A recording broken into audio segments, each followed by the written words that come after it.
हरे कृष्ण कृष्ण कृष्ण हरे हरे हरे राम राम राम हरे हरे हरे कृष्ण कृष्ण कृष्ण हरे हरे हरे राम राम राम हरे हरे हरे कृष्ण कृष्ण कृष्ण हरे हरे हरे राम राम राम हरे हरे हरे कृष्ण कृष्ण कृष्ण हरे हरे हरे राम राम राम हरे हरे हरे कृष्ण कृष्ण कृष्ण हरे हरे हरे राम राम राम हरे हरे हरे कृष्ण कृष्ण कृष्ण हरे हरे हरे राम राम राम हरे हरे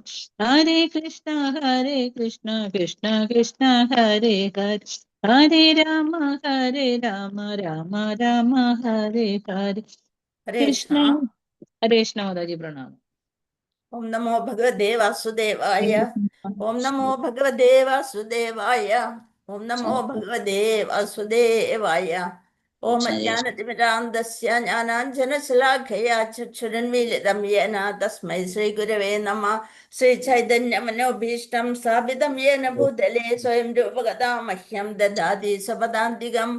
वन्देऽहं श्रीगुरून् श्रीयुतपदकमलं श्रीगुरून् वैष्णवांश्च श्रीरूपं साग्रजातं सहगणरघुनाथान्वितं तं सजीवं साद्वैतं सावधूतं परिजनसहितं कृष्णचैतन्यदेवं श्रीराधाकृष्णपादान् सहगणललिता श्रीविशाखान्वितां च। हे कृष्णा करुणा सिन्धो दीनबन्धो जगत्पते गोपेश गोपिका कान्त राधा कान्त नमोऽस्तुते तप्त काञ्चन गौराङ्गी राधे वृन्दावनेश्वरी वृषभानुसुते देवी प्रणमामि हरिप्रिये वाञ्छाकल्पतरुभ्यश्च कृपा सिन्धुभ्यः पतितानां पावनेभ्यो वैष्णवेभ्यो नमो नमः।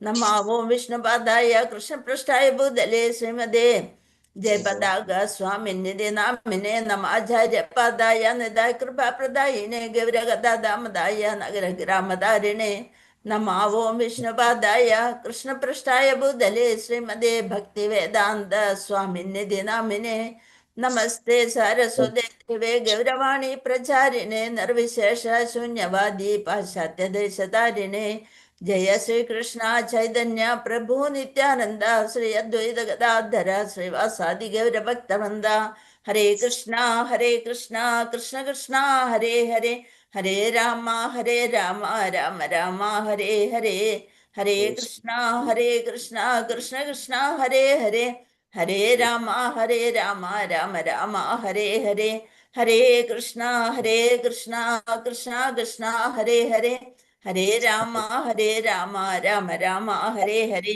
हरे कृष्णा।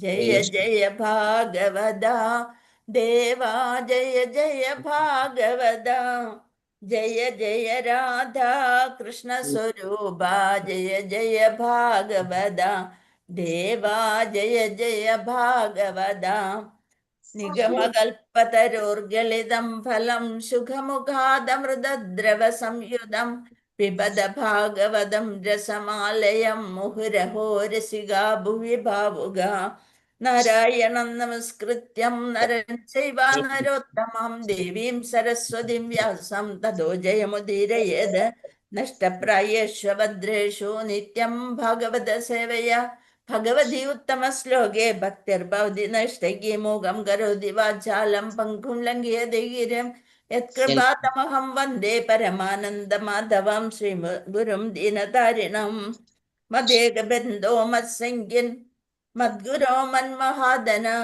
मन्नष्टारमद्भाग्या मदानन्दा नमोऽस्तु ते। ग्रन्थराज श्रीमद्भागवतं की जय। श्रील प्रभुपाद की जय। श्री गुरुदेव की जय। निताय गौर परमानंदे ഹരി ഹരി ബോൾ. കൃഷ്ണ.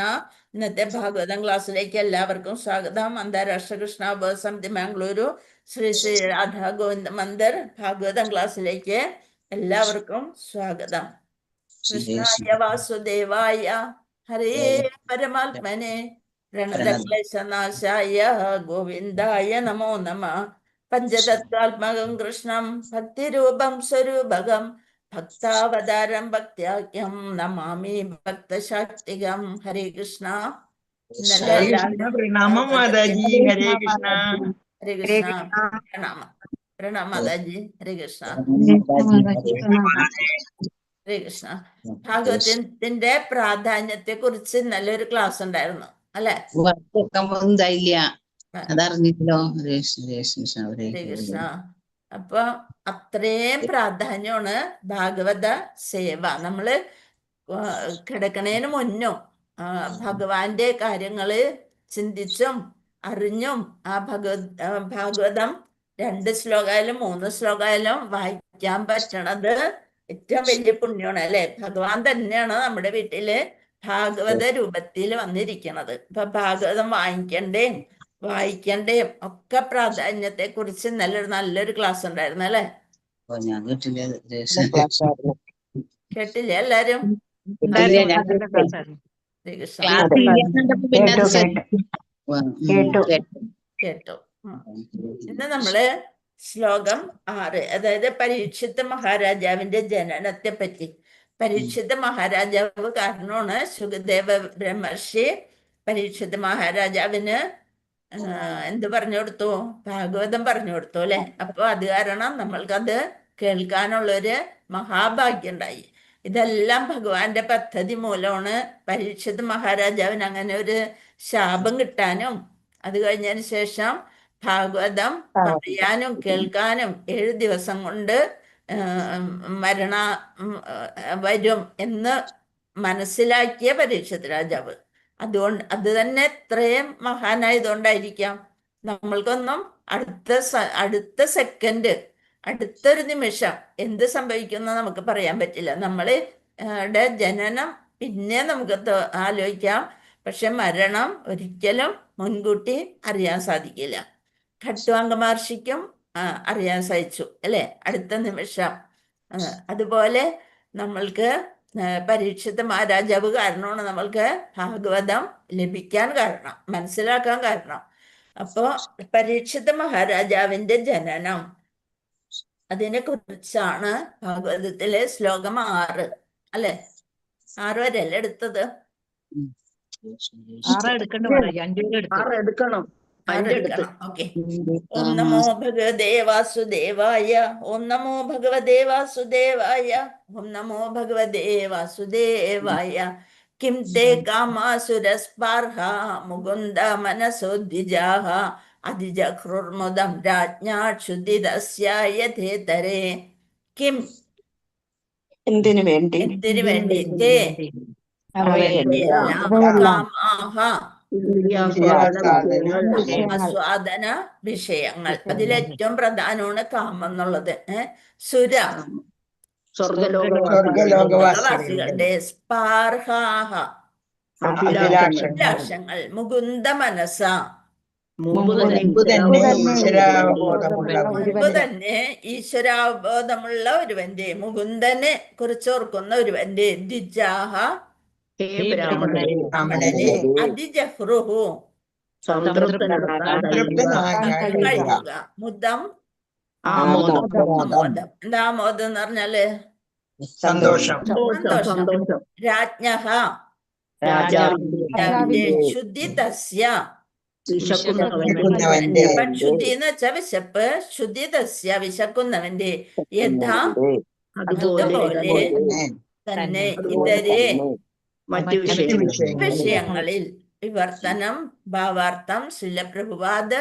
ജയ് ശ്രീലപ്രഭുപാദ്. ഹേ ബ്രാഹ്മണരെ, സ്വർഗലോകവാസികൾ പോലും അതിനെ അഭിലഷിച്ചിരുന്ന തരത്തിൽ മോഹിപ്പിക്കുന്നതായിരുന്നു രാജാവിന്റെ ഐശ്വര്യം.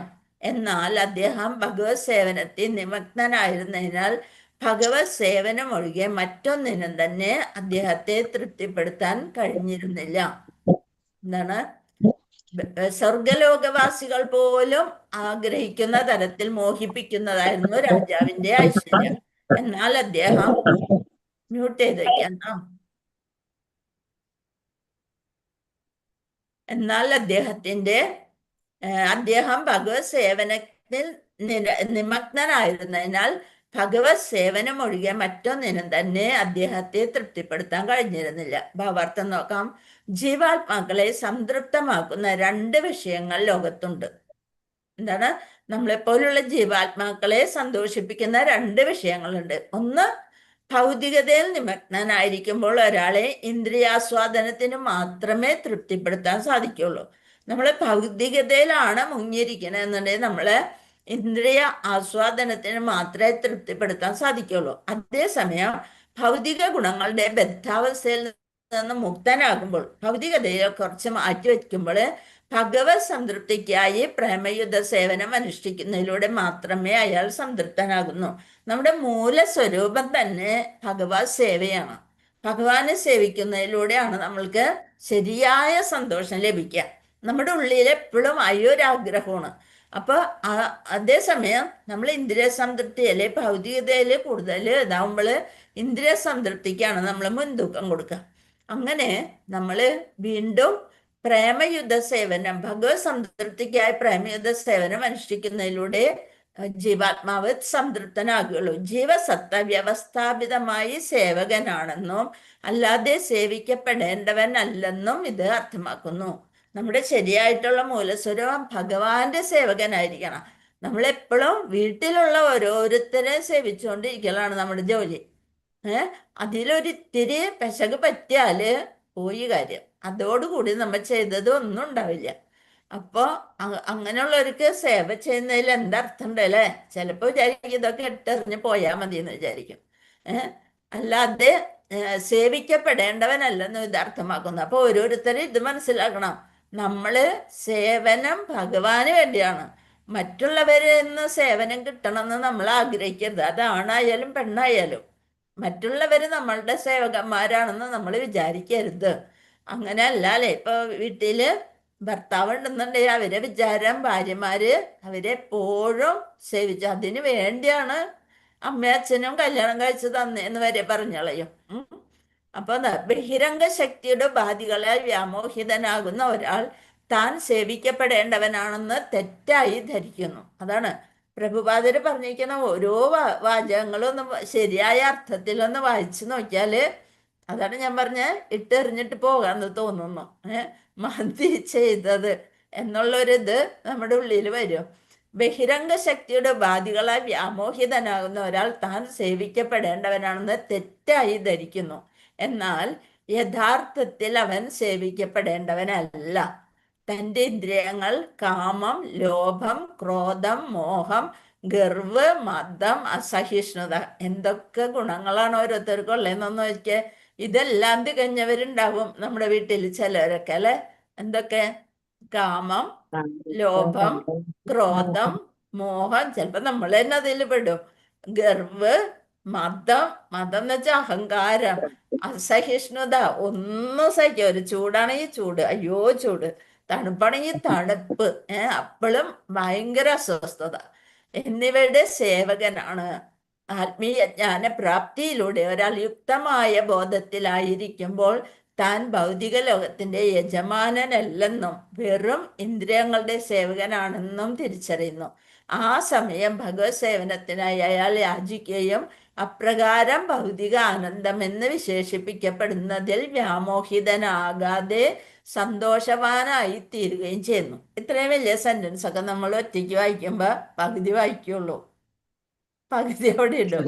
അപ്പൊ ശരിക്കുള്ള മീനിങ് നമുക്ക് അറിയാൻ പറ്റില്ല.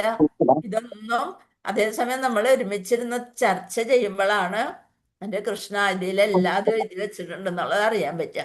നമ്മൾ വിചാരിക്കും ഇതിലുള്ളത് തന്നെയല്ലേ മാതാജിയൊക്കെ പറഞ്ഞു തരുന്നത്, ഇതിലും കൂടുതലൊന്നും പറയണമെന്നില്ല. അപ്പൊ ഞങ്ങൾ ഒറ്റയ്ക്ക് വായിച്ചാലും ഞങ്ങളെ കൊണ്ടൊക്കെ പറ്റുമെന്ന് വിചാരിക്കും. അത് ഞാനായാലും സാധിക്കില്ല. പകുതി വായിച്ചിട്ട് നമ്മൾക്ക് അപ്പളത്തിന് വേറെ ചിന്തകൾ വരും, എനിക്ക് പോകുക അവിടെ നിന്ന്.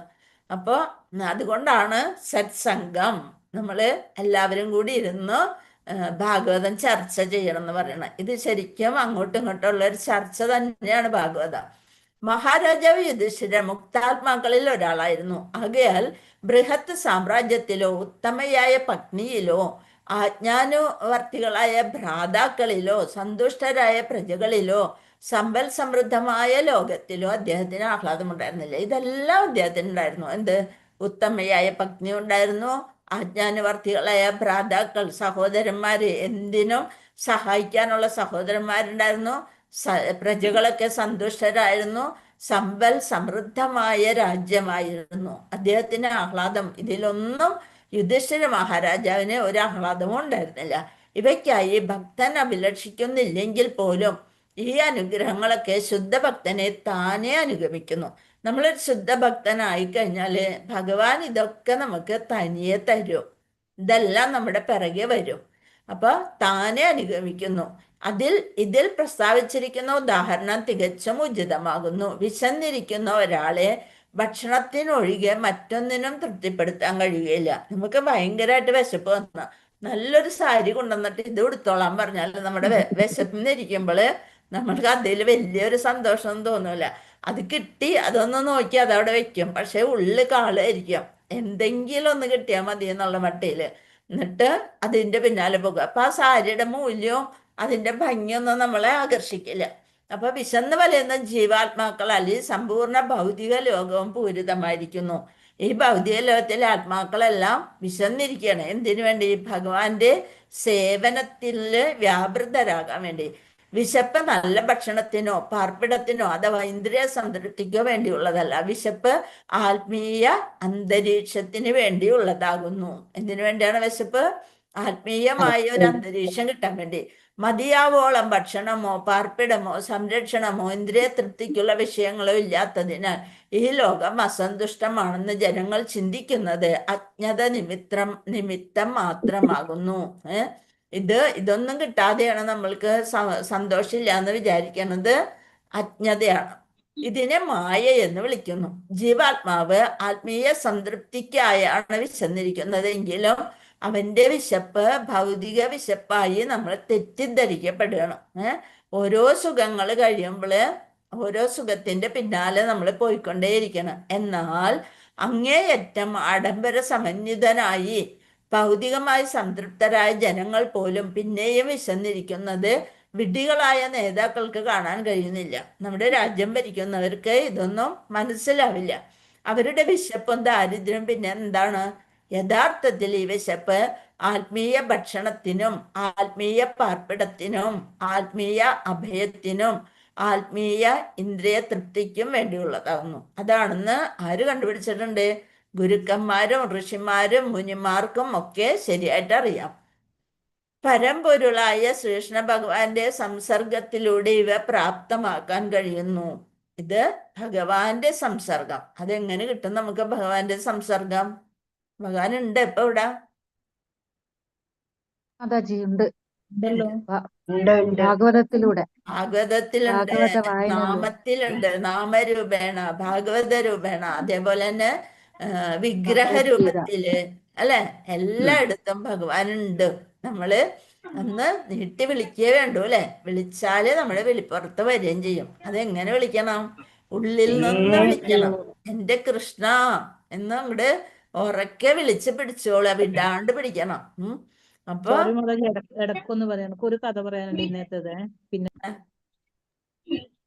കൃഷ്ണനെ വിളിച്ചത് എന്താ മാതാജി? കേട്ടില്ല. എന്റെ ഒരു കഥ പറയാനുണ്ട് ഇന്ന്. ഓക്കെ, ലാസ്റ്റിൽ പറയാം. കഥ പറയാം, ലാസ്റ്റ് പറയാം, അല്ലെ? ഓക്കെ.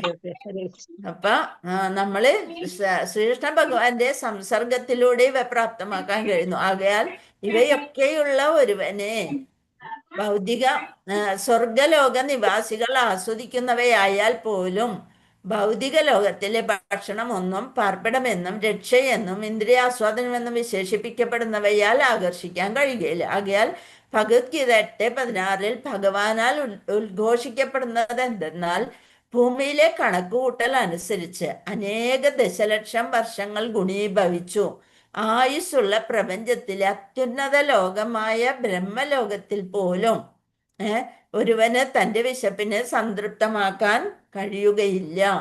ബ്രഹ്മലോകത്തിനുപരിയായി ഏറ്റവും മുകളിലുള്ള ലോകമാണ് ബ്രഹ്മലോകം. അതിന് ഉപരിയായി ബ്രഹ്മലോകത്തിനുപരിയായി അതിവിദൂരതയിലുള്ള ആത്മീയ ആകാശത്തെ പ്രാപ്തമാകുന്ന അനശ്വരതയിൽ തന്റെ ഭക്തർക്ക് മുക്തിയുടെ അതീന്ദ്രിയ ആനന്ദം പ്രദാനം ചെയ്യുന്ന ഭഗവാൻ മുകുന്ദന്റെ സംസർഗത്തിൽ ജീവാത്മാവ് അവസ്ഥിതനാകുമ്പോൾ മാത്രമേ ഇത്തരം വിശപ്പിനെ സംതൃപ്തമാക്കാൻ കഴിയുകയുള്ളൂ. അതാണ് ഋഷികളുടെ മുഖത്തൊക്കെ കാണുന്ന എന്താണ്, അവരുടെ മുഖത്ത് ഭയങ്കര ശാന്തതയായിരിക്കും അല്ലെ. എല്ലാം മനസ്സിലാക്കിയ ഒരു ശാന്തത. അവർക്ക് ഡ്രസ്സിന്റെയും അതൊന്നല്ല അവർക്ക് പ്രധാനം. എന്താണ്, ആ ഭഗവാനെ കണ്ടിരിക്കണ പോലെയുള്ള ഒരു ഇതാണ് അവർക്ക്. അവരുടെ മുഖത്ത് നോക്കിയാൽ അത്രയും സംതൃപ്തി ആയിരിക്കും. എന്താണ് 8:16 പറഞ്ഞിരിക്കണത്?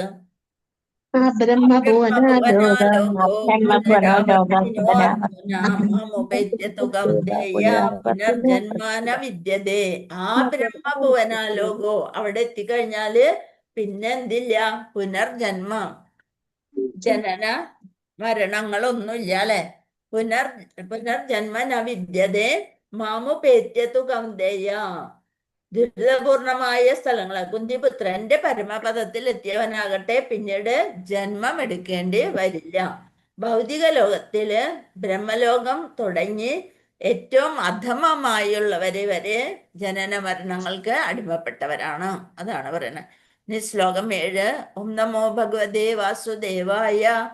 മാതുർഗർഭഗതോ വീര സാ തദാ ഭൃഗുനന്ദന ദദർശ പുരുഷം കഞ്ചിത് അഹ്യമാനോസ്ത തേജസ. ഇന്നലെ ഓരോ ചോദ്യങ്ങളും ചോദിക്കുമ്പോ എല്ലാരും ഉത്തരം പറയുന്നൊക്കെ ഞാൻ കേട്ടു.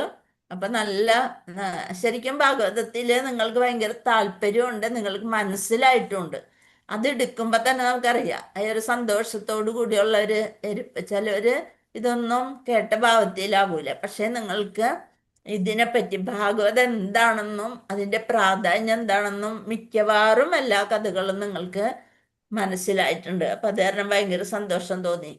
ഹരികൃഷ്ണ. വിവർത്തനം, അതിന്റെ മീനിങ് നോക്കാം നമുക്ക്.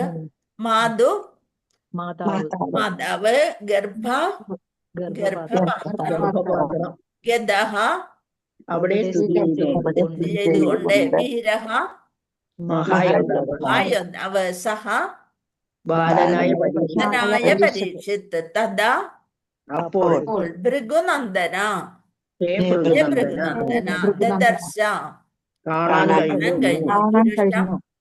പുരുഷം ഭഗവാൻ കഞ്ചിത് ഒരുവനെ പോലെ ദഹ്യമാനഃ ജലനത്താൽ ക്ലേശിക്കുന്ന അസ്ത്ര ബ്രഹ്മാസ്ത്രം തേജസ താപം. ഇവിടെ ഭൃഗുനന്ദന എന്ന് പറയുന്ന ശൗനക ഋഷിയാണ്. എന്താ മാതാജി? ഭൃഗുമഹർഷിയുടെ മകൻ. അതെ, ഭൃഗുനന്ദന, ഭൃഗുമഹർഷിയുടെ മകൻ ശൗനകൻ.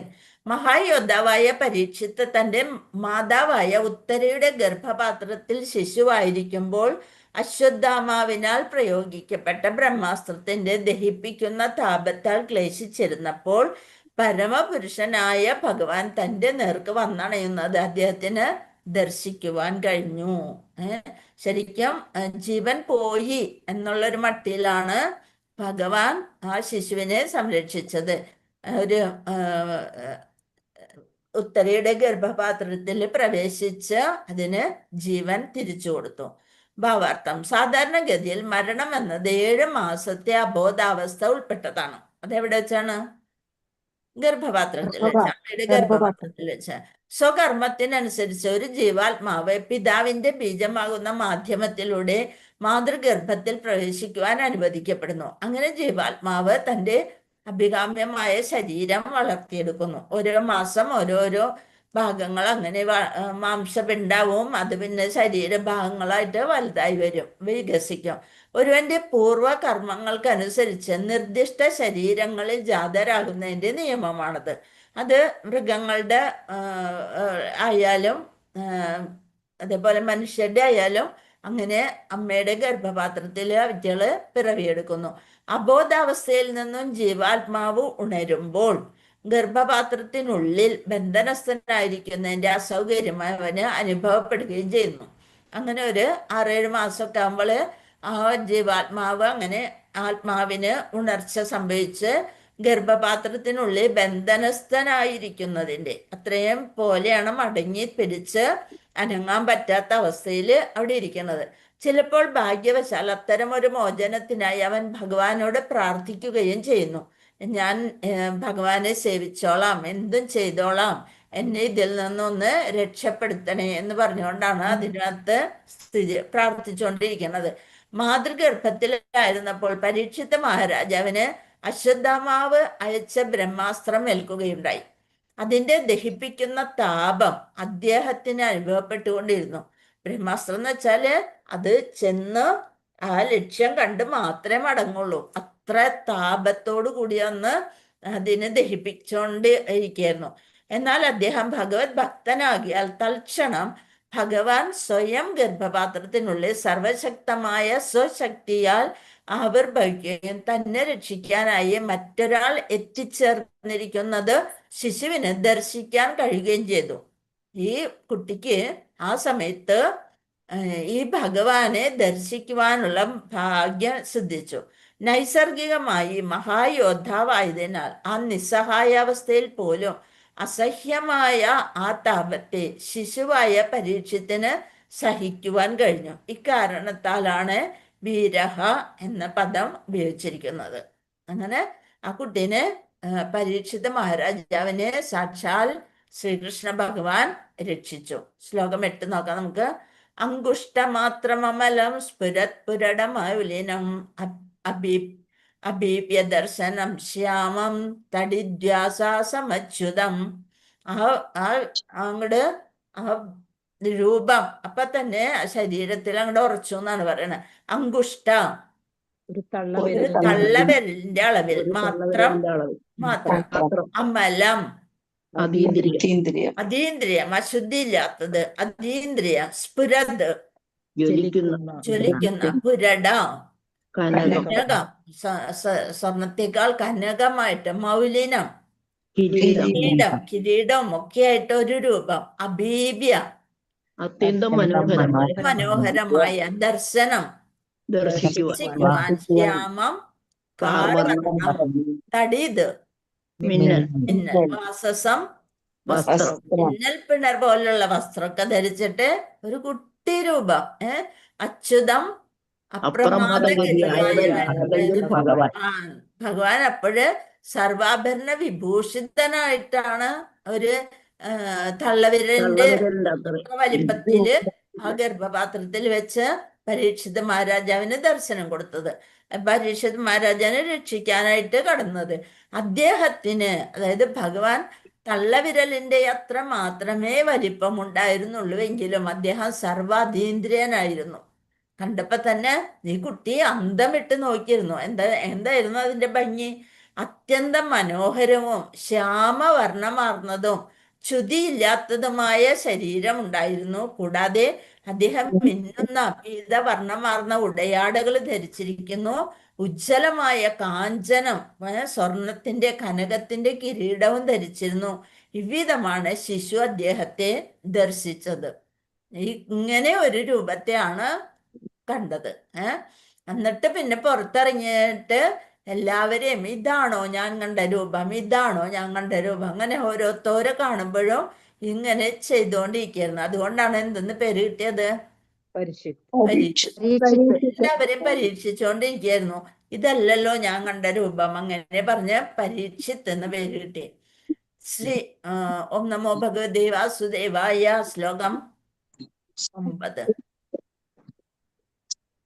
ഇതിന്റെ ഭാവാർത്ഥം കുറയുണ്ട്, നമുക്ക് സമയം കിട്ടില്ല, 2 മിനിറ്റ് ഉള്ളൂ. അപ്പൊ ശ്ലോകം 9 നമുക്ക് നാളെ എടുക്കാം. ഓം നമോ ഭഗവതേ വാസുദേവായ.